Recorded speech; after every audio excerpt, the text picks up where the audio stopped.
अनन्य चिंतन, अनन्य चेता सततम। पकड़ो इस बात को। अंदर से तुम्हारा चिंतन क्या चल रहा है? बाहर से आपकी सब सेवाएं हैं, पवित्र हैं, मंगल है, ठीक है। बात अंदर की, बाहर से शरीर पवित्र होने की बड़ी सुंदर सेवाएं हैं। अंदर चिंतन अगर राधा वल्लभ श्री हरिवंश, राधा वल्लभ श्री हरिवंश नहीं चल रहा है तो अभी अधूरा है कार्यक्रम। एक टांग केवल कैसे चला जाता है जानते हो? देखते हो कितने कष्ट पर चलते हैं। दो टांगों से कितनी आराम से चला जाता है।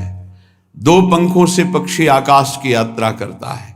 ऐसे ही शरीर से सेवा और मन से सुमिरन, इन दोनों से अध्यात्म की ऊंचाई पर पहुंचा जाता है।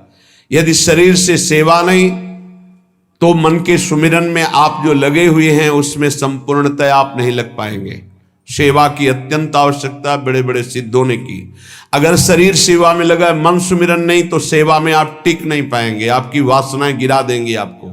दोनों अत्यंत आवश्यक है, शरीर से सेवा और मन से सुमिरन। चाहे गृहस्थ हो चाहे विरक्त हो, अपनी अपनी पद्धति, निवृत्ति मार्ग परक सेवा, प्रवृत्ति मार्ग परक सेवा। जो शरीर से सेवा और मन से सुमिरन करते हुए एक ही मांग करता है कि मेरे सेवा और सुमिरन में कभी बाधा न पड़े, ना ही लोक ना परलोक, ना अणिमादि सिद्धियां, ना मान सम्मान, मुझे कुछ नहीं चाहिए, वही भगवत प्रेम को प्राप्त करता है। भगवत प्रेमी में भगवत चिंतन के सिवा, भगवत प्रेम के सिवा कोई मांग नहीं रहती। भारी विपत्ति, भारी अपमान, भारी दुख एक साथ टूट पड़े, फिर भी हमारा चित्त केवल प्रियालाल में, अन्य कोई भरोसा, अन्य आश्रय, कोई हाहाकार नहीं। जोई जोई प्यारो करे सोई मोहि भावे, यही प्रेम का लक्षण है। सर्वथा ध्वंस रहिता सत्यपि ध्वंस कारणम। यद्यपि सत्य है भारी विपत्ति, दुख और नाना प्रकार का उसके ऊपर प्रहार किया जा रहा है, पर वो उस समय भी सर्वथा ध्वंस रहता, एक भी वृत्ति प्रभु से नहीं हट रही, प्रभु में भगवदाकार। इसी का नाम प्रेम है। बाबा, नाम की बड़ी महिमा होती तो क्या नाम से प्रेम, ज्ञान सब कुछ ठीक हो जाएगा? ऐसा अनुभव हो जाएगा और कुछ करने की जरूरत नहीं है। हाँ हाँ हाँ, नाम से सब कुछ हो जाएगा। भगवान से भी बढ़कर भगवान के नाम की महिमा है, परंतु नाम जपने में आसक्ति होना कोई खिलवाड़ थोड़ी है। नाम जपने में आसक्ति होना ये बड़ी कठिन बात है, सबसे कठिन बात है। वो धन्य है जो नाम जप में लगे हुए हैं। इसीलिए हर साधक से प्रार्थना करते हैं, कहीं भी किसी भी सेवा में आप हैं, हमारी प्रार्थना, हमारी आज्ञा, जो आप चाहें वो मान लें। शरीर से सेवा कीजिए, हृदय से एक सेकंड भी राधा वल्लभ श्री हरिवंश नाम नहीं हटना चाहिए। आप यहां पेट भरने के लिए नहीं आए हैं, आप यहां श्री जी की प्राप्ति के लिए आए हैं। तो शरीर निर्वाह के लिए शरीर के द्वारा सेवा, और साधना उपासना अपने लक्ष्य की प्राप्ति के लिए अंदर से राधा वल्लभ लाल को हृदय ध्यान मुख नाम। बस निरंतरता इस बात में कान में डाल लो, चाहे कोई भी हो। अगर नाम जप नहीं चल रहा तो अधूरे हो, लंगड़े हो, आप यात्रा पूरी करने में गिर पड़ोगे, आप समर्थ नहीं हो पाओगे। अगर नाम जप चल रहा है और सेवा चल रही तो जय जय, दोनों टांगें मजबूत हैं, आप दौड़ के परमार्थ की मंजिल को पूरा कर लोगे। हाँ, नाम में आसक्ति होना बहुत कठिन है। ये आसक्ति कैसे होती बाबा? जबरदस्ती नाम जपने से। पकड़ लो, राधा राधा राधा राधा, मन कह रहा है नहीं नहीं नहीं, राधा राधा राधा राधा, राधा वल्लभ श्री हरिवंश, राधा वल्लभ श्री हरिवंश। प्रारंभ में जो गुरुदेव ने मंत्र दिया था नैष्ठिक ब्रह्मचर्य में, आगे का गायत्री मंत्र के अलावा ज्यादा देर मंत्र में मन नहीं लगता है। ये सबका है अनुभव, देख लो। ज्यादा देर मंत्र में, मंत्राकार वृत्ति तो बहुत अभ्यास की सिद्धि पर होती। तो गुरुदेव भगवान पधार गए थे 2 वर्ष बाद ही, जो ही हमको दीक्षा मिली, 2 वर्ष बाद वयोवृद्ध बड़े भजनानंदी महापुरुष अंतर ध्यान। तो हमने कभी माना ही नहीं कि हमारे गुरुदेव पधार गए। समाधि जहां बनाई गई थी आज भी वहीं बनी हुई है, तो पीछे बिल्व का विशाल वृक्ष था, बस समाधि के पीछे बैठ जाते। अब मन को हमें नाम में मंत्र में लगाना है, तो शाम्ब सदा शिव, शाम्ब सदा शिव, शाम्ब सदा शिव, शाम्ब सदा शिव, 6 घंटे 8 घंटे ऐसे ही पूरा दिमाग गरम, पूरा साय मच जाता, शाम्ब सदा शिव, शाम्ब सदा शिव। हमको माला की गणना से मतलब नहीं रहा आज तक आपको, वो केवल गायत्री मंत्र में रहा जो गुरुदेव ने आज्ञा की थी कि इतने अनुष्ठान करना है। बकाया हमारा लक्ष्य गुरुदेव की कृपा से ही बना था, हर समय हमें प्रभु से जुड़े रहना है, कभी मंत्र में, कभी नाम में, कभी। अब जो शैव उपासना थी, 50 बार इस स्तोत्र का मानसिक होता था। नमामि समीसान निर्वाण रूपम विभुम व्यापकम ब्रह्म वेदस, नमामि समीसान निर्वाण रूपम विभुम व्यापकम ब्रह्मवेद स्वरूपम निजम निर्गुणम निर्विकार। बस शब्दों का चिंतन, एक एक शब्द का चिंतन।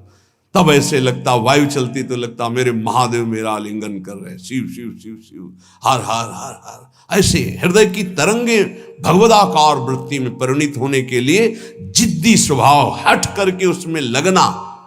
बाबा कह रहे हैं नाम में आसक्ति कैसे होती? हठ पूर्वक नाम जप करने से। माला में मन नहीं है तो धर दो माला, शुरू कर दो, राधा राधा राधा राधा राधा राधा राधा राधा राधा राधा। भन जैसे वो भृंगी नाम का कीड़ा दूसरे कीड़े को भ्रंग ऐसे करके भृंगी बना देता है, हम अपने मन को कृष्णाकार करते हैं, भगवदाकार करते हैं। 1 घंटे 2 घंटे 4 घंटे लगे। जब हम कीर्तन में देखते उत्साह पूर्वक कीर्तन, एक अद्भुत आनंद की उत्पत्ति होती। खुद आप देखिएगा जब आपके गले की नसें फूलने लगे, हाँ वैसे लड़ाई हो तो मोहल्ला जानेगा, कीर्तन हो तो बाहरावा जाना मुश्किल हो जाए। ऐसा नहीं होना चाहिए। उच्च स्वर स्तंभद सर्वदैव, ऊंचे स्वर से भगवान नाम कीर्तन करें। आपसे सत्य कहते हैं, क्यों ये बोल रहे हैं? क्योंकि विश्वास की कमी है, इसलिए महापुरुष कसम पूर्वक सत्य पूर्वक ऐसा बोलते हैं। यदि आपको संसार की आसक्ति नष्ट करनी है, दुखों से पार जाना है, तो आप नाम जप में लग जाओ और नाम जप में जबरदस्ती लगकर आसक्ति पैदा कर लो नाम की। बिना नाम की आसक्ति के काम नहीं चलेगा। सच्ची आसक्ति नाम में हो जाए, बस अपने आप आनंद मगन रहेंगे। नाम चल रहा है ना, आनंद मगन रहेंगे। बड़ी बड़ी दिव्यताएं नाम जप में हुई। महर्षि तुकाराम जी महाराज एकांत मंदिर में बैठे हुए, विठ्ठल विठ्ठल विठ्ठलाम, केशव विठ्ठल विठ्ठल विठ्ठलाम, माधव विठ्ठल विठ्ठल। वीर शिवाजी दर्शन करने आए। कोई सैनिक नहीं, क्योंकि मर्यादा ऐसी होती है, अपने पदाधिकार का अभिमान प्रदर्शन विज्ञजन नहीं करते हैं कि वो बड़े बड़े सब संगीन लिए हुए उनके साथ, वो साधारण धोती कुर्ता और एक पाग बंधी हुई और 2 अंगरक्षक बिना किसी अस्त्र शस्त्र के ऐसे ही नंगे पैर वहां पहुंचे, पाग उतारी, प्रणाम किया, बैठ गए। तुकाराम जी ने आंख खुलकर देखा, शिवाजी बैठ। बस 2 पार्षद बाहर, 1-2 गुप्तचर गुप्त रूप से, क्योंकि उस समय बहुत ही संकटपूर्ण स्थिति थी, दर्शन करने गए थे। नाम कीर्तन की मस्ती तो बैठे रहे। इतने में विपक्ष को जो म्लेच्छ आधिपति था, उसको सूचना मिली, बिना किसी सेना के अंगरक्षक के शिवाजी महाराज तुकाराम जी के पास अमुक जगह दर्शन करने गए। इस समय मारने का बहुत बढ़िया अवसर है। बहुत ही उद्भट वीर और महाभागवत, बड़े बड़े भक्तों की चरण धूलि मस्तक पर रखने वाले, और वीरता की तो पूछो मत। और समर्थ स्वामी के शिष्य थे, कोई ऐसा ले, समर्थ गुरु रामदास जी महाराज। एक गुप्तचर भागते हुए आया और कहा, म्लेच्छ सेना आक्रमण के लिए तैयार हो चुकी है, ना यहां सेना है, ना यहां अंगरक्षक है। शिवाजी जानते थे नाम की महिमा, क्योंकि भक्तों का संग बिल्कुल कोई डर नहीं। वही प्रीति का क्या लक्षण, विध्वंस की उपस्थिति होने पर भी विध्वंस रहता। तुकाराम जी की तरफ देखा, तुकाराम जी ने ऐसे समझ गए, विठल विठल, तार नहीं टूटा नाम। इतनी देर में घोड़ों की टाप गूंजने लगी, आसपास पूरा मंदिर मलेच्छों की सेना ने कवर कर लिया और सेनाधिपति अंदर प्रवेश हुए, नंगी तलवार हाथ में लिए, केवल विठल विठल तुकाराम जी कर रहे हैं बस, कोई नहीं। पूरा मंदिर खाली, सामने चौड़े पे बैठे हैं वीर शिवाजी और 2 अंगरक्षक, कोई नहीं दिखाई। वहीं से आवाज लगाई कि हुजूर यहां तो कोई नहीं है, गलत सूचना मिली, छान मारो पूरा मंदिर। पूरा छाना गया, कोई नहीं। बोले वापस चलो, फिर सूचना गलत रही, वापस सेना चली गई।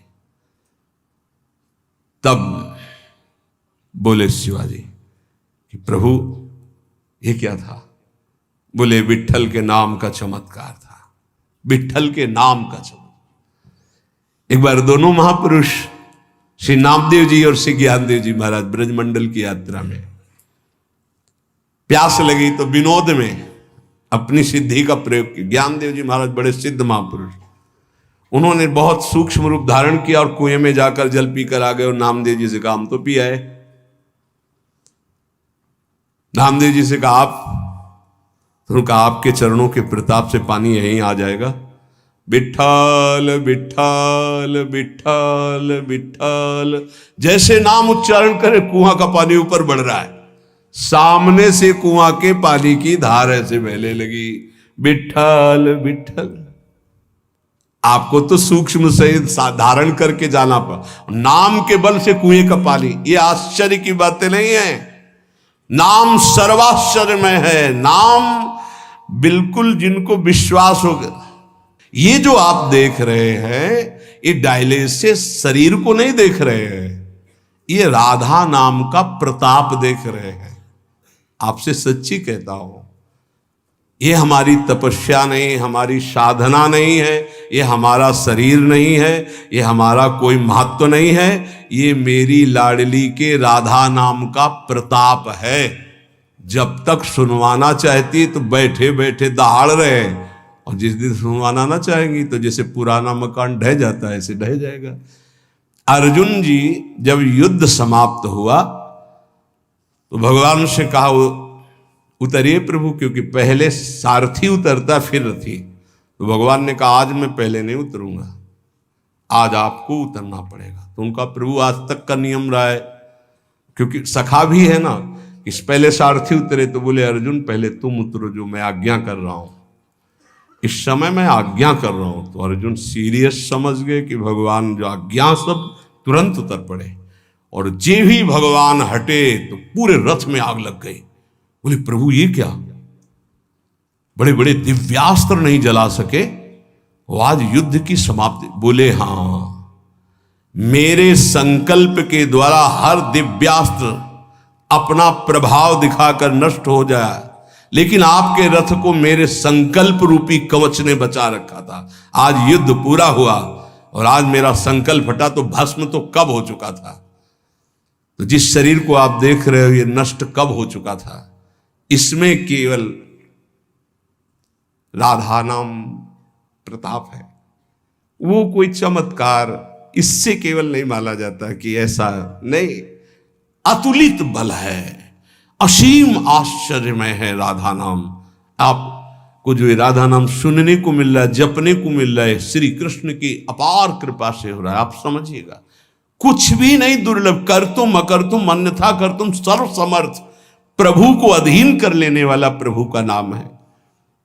इसलिए कह रहे, जब नाम में सच्ची आसक्ति हो जाएगी तो आप फिर इसकी महिमा खुद देखेंगे। सर्वाश्चर्य में अपने बस की बात नहीं है, सच्ची मानिएगा। महाराज एक और संशय है कि जब साधारण पतिव्रता अपने पति का वियोग होने पर शरीर नष्ट कर देती है, तो फिर प्रेमी जनों को अपने आराध्य देव की अनुभूति ना होने पर वो शरीर क्यों नहीं छोड़ देते। साधारण प्रेमी शरीर छोड़ दे, फिर ये तो भगवत प्रेमी, इनके शरीर क्यों बने रहते हैं, ये क्यों वियोग में शरीर क्यों नहीं नष्ट कर देते। जैसे गोपीजन, बाबा का उत्तर,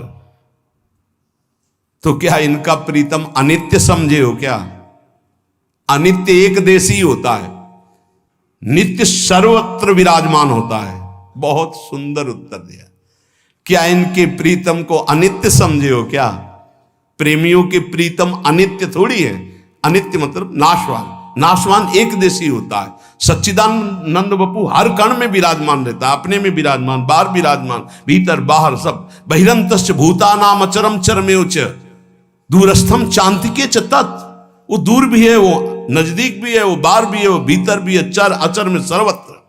बहिरंतश्च भूतानाम अचरम चरमेवच सूक्ष्मा तद विज्ञेयम दूरस्थम चांतिके च तत्। वो सूक्ष्म है, वो बड़ा महान, अणुअणियान महतो महियान, दूर से दूर, नजदीक से नजदीक, बाहर से बाहर, भीतर से भीतर, जहां तुम अनुभव करना चाहो तुम्हारा प्रीतम तुम्हारे साथ है।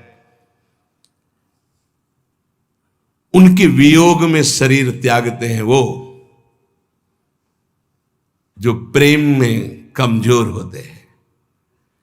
गोपिका समर्थ प्रेमी है, वो अपने इष्ट के इशारे को समझती है, इसीलिए वो शरीर रखकर उनके प्रेम में विकल रहती है।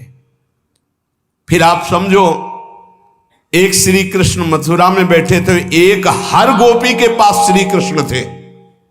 उद्धव जी ने अनुभव किया, हर गोपी के पास श्री कृष्ण, बाहर से भी योग दिखाई दे रहा है, लेकिन हर गोपी को श्री कृष्ण के सानिध्य का अनुभव हो रहा है। कैसे उनका शरीर छूटे? कोई उनके प्रीतम अनित्य है क्या?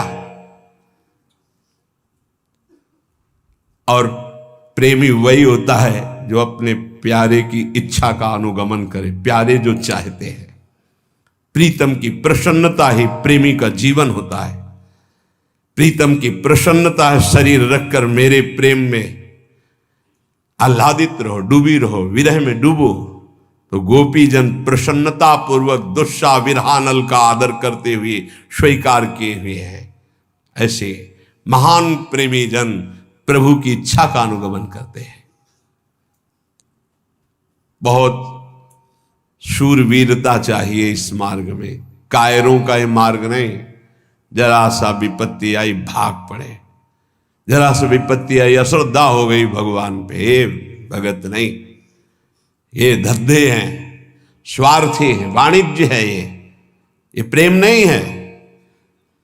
कि हमें जरा सा विपत्ति अपमान हुआ, भगवान से अश्रद्धा हो गई, क्यों अपमान दिलाया? नहीं, अपने प्रीतम माना देह को, देह संबंधियों को, भोगों को, और भगवान को माना साधन। आप हमारा काम बना दीजिए। आप जरा सा विक्षेप पड़ा अपनी मनोकामना में, कोई भगवान नहीं, नास्तिकता आ गई। ये भक्ति है, ये प्रेम है, ये मोहब्बत है अपने प्रीतम प्रभु से। लौकिक मोहब्बत में प्राणों की बलि दे देते हैं। दो शरीरधारी परस्पर प्यार करते हैं, वास्तविक आसक्ति हो जाए तो उनके बिछुड़ना संभव नहीं। वो शरीर त्यागना संभव हो सकता है, लेकिन बिछुड़ना नहीं। आप सच्चिदानंद से प्यार करते हैं, आप सच्चिदानंद अनंत ब्रह्मांडों की प्रीतम से प्यार करते हैं, और आप थोड़ा अपमान नहीं सह सकते। ये प्रेम है? नहीं नहीं, ये प्रेम नहीं। देशभक्तों ने वंदे मातरम कहकर फांसी का फंदा चूमा, और जैसे ब्याह का जयमाला डाला जाता है ऐसे पहन के झूम गए, वंदे मातरम, जय हिंद बोलकर फांसी के फंदे में लटक गए। तेरे को लटकाना क्या, मैं खुद लटक रहा हूं। अपनी मातृभूमि के लिए प्राणों का बलिदान हंसते हंसते दे दिया। जब देखा शत्रु बंदी बना देंगे तो चंद्रशेखर आजाद जी ने अपने को शूट कर दिया, आखिरी गोली अपने लिए रखी। इन दुष्टों के हाथ नहीं, जब तक जीवित रहूंगा इनका नाश करूंगा। देशभक्ति, ये काम क्रोध लोभ मोह मद मत्सर, अनुकूलता प्रतिकूलता, निंदा स्तुति मान अपमान, ये हमको गिरा दे और हम भगवान के दास हैं, समझ में नहीं आया। सर्वथा ध्वंस रहिता सत्यपि ध्वंस कारणे, सर्वथा उसके ऊपर सारी विपत्ति नाना प्रकार की सुख सामग्री एक साथ टूट पड़े तो भी ध्वंस रहता। राधा राधा राधा राधा, शरीर नष्ट कर सकते हो, मुझे नहीं। नैनम छिन्नन्ति शस्त्राणि नैनम दाति पावका न चैनम क्लेदयन्त्यापो न शोष्यति मारुता। तुम वरुणास्त्र, वायवास्त्र, अग्नेयास्त्र, इनसे भी नहीं छेद सकते हमें। शरीर का तो नाश होना ही है, इसको तो पहले ही छोड़ दिया है, कोई फर्क नहीं पड़ता। ये प्रवचन नहीं, जीवन। ये जो लोग बाहरी श्रृंगार करते हैं, आजकल लोग बड़ा अपना अमंगल कर रहे हैं, अलौकिक भाव को लौकिक में लेकर के। बाबा कह रहे हैं ये माधुर्य का उपहास उड़ाते हैं। क्या उपहास उड़ाते हैं? मुछ दाढ़ी बना के, ऐसे चिकना लगा करके, लाली लगा के, ऐसे चुनरी ओढ़ करके कि हम सखी हैं। मलमूत्र का भांड सखी है, मलमूत्र का भांड गोपी है ये। अरे आत्मस्वरूप से भावना होती गोपी और सहचरी भाव की, ये लिपस्टिक और पाउडर से नहीं होती है। फालतू में अपने मन को विषयाकार बनाने के लिए इन रजोगुणी वस्तुओं का सेवन करके भ्रष्ट होने का निमंत्रण दिया जाता है। बहुत अच्छे से समझो, हर वाणी में प्रायः इसका निषेध किया गया है। सेवा धर्म का पूर्ण वर्णन करने वाली हमारे सेवा, आगे का शब्द भूल रहे हैं, सेवा विचारम, सेवा विचारम नामक ग्रंथ में इसका बहुत निषेध किया गया है। इसका उपहास न किया जाए। ये बाहरी परिवेश सहचरी नहीं हो सकता, ये स्वरूप होता है बाबा के। आजकल बहुत लोग उपहास इस माधुर्य रस का करते हैं। वो बाहरी शरीर श्रृंगार को बहुत दूरी बना कर रखना चाहिए, बहुत दूरी। बाबा के आजकल बहुत लोग इस माधुर्य श्रृंगार का बड़ा उपहास करते हैं। बाहरी शरीर को लौकिक श्रृंगार से सजाते और समझते हैं कि मैं गोपी, मैं सहचरी, ये माधुर्य समझते। परंतु ये विषय भोगों की प्रियता बढ़ाता है, ना कि निर्विकार स्थिति, ना कि महान वैराग्य से दृढ़ युक्त। बहुत सावधान, ऐसे लोगों से दूर रहे, ऐसी क्रियाओं से दूर रहे, ऐसे कभी ना करें।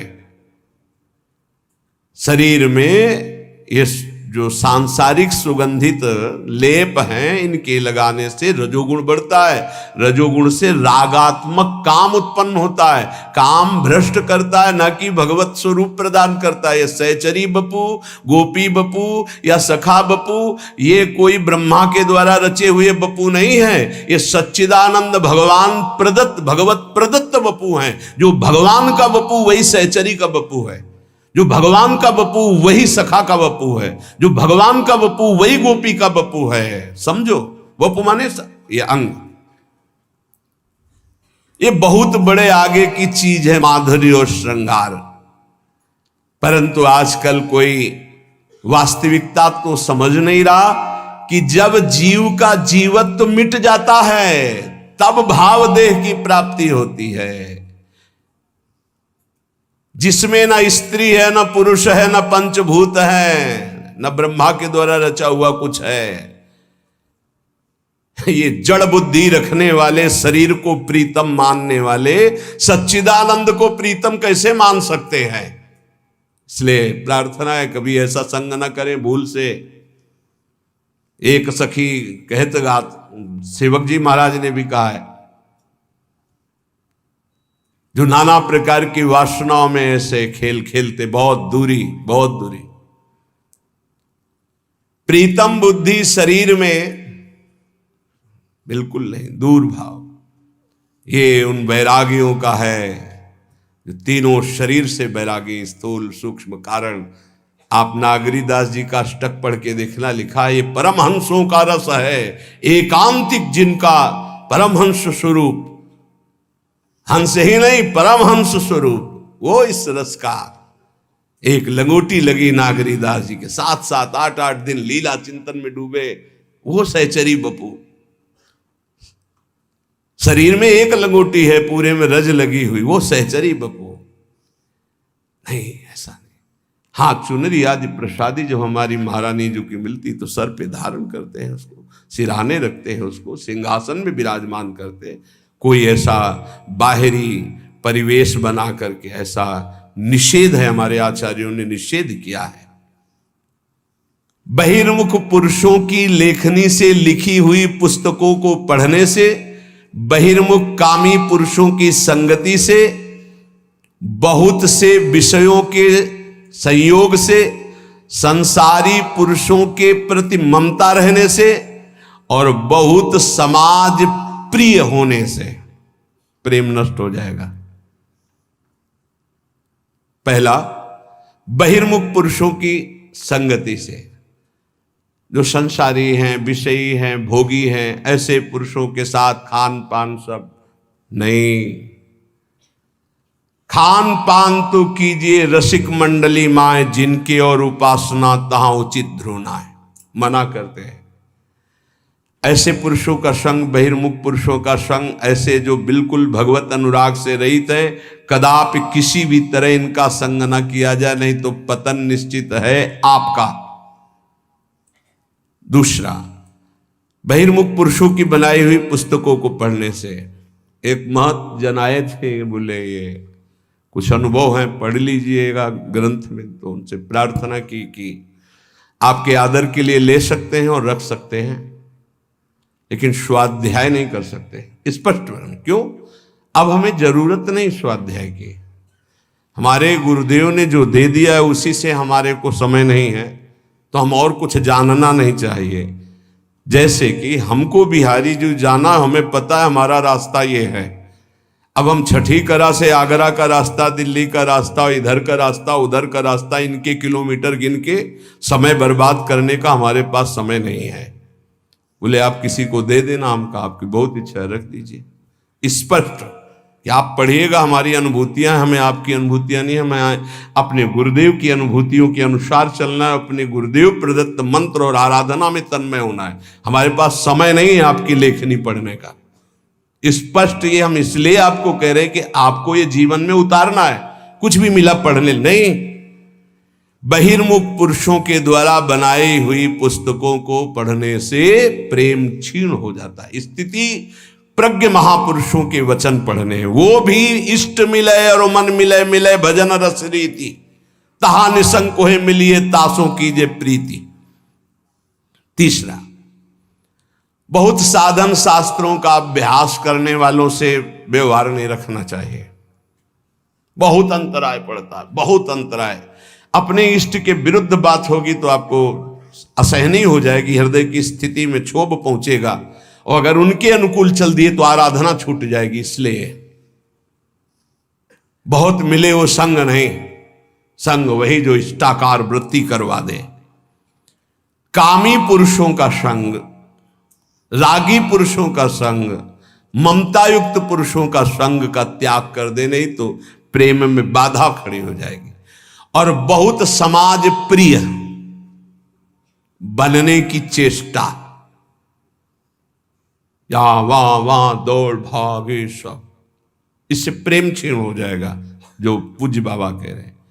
ये ध्यान रख ले जीवन में कि जिस मार्ग में हम चले उसमें बहुत बड़ी बाधा है। बहिर्मुख पुरुषों की संगति, बहिर्मुख पुरुषों के द्वारा रची हुई बनाई हुई पुस्तकों के पढ़ने से, बहुत से साधनाभ्यासी शास्त्राभ्यासी इनका संग करने से, और कामी पुरुषों के संग से, और समाज प्रिय बनने की लालसा से साधन मार्ग छूट जाएगा, भजन मार्ग छूट जाएगा, प्रेम में कमी आ जाएगी। तो प्रेमी को कब तक भजन करना चाहिए? जब तक पांच भौतिक शरीर छूट न जाए तब तक, चाहे वो स्मृति में तन्मय होकर छूट रहा है, देह भाव विस्मृत, या वास्तविक मृत्यु आ गई है, तब तक। सोने से लेकर मरने तक, अब सो गए, मूर्छित हो गए, मर गए, उसकी बात अलग है, लेकिन इसके अलावा जितनी चेतना है उसमें नाम नहीं छूट सकता, भजन नहीं छूट सकता। कारण कि विषयाशक्ति भजनानंदी में रहती नहीं। उसका भजन स्वाभाविक जैसे मशीन कर रही हो ऐसे हृदय में होता है। गाढ़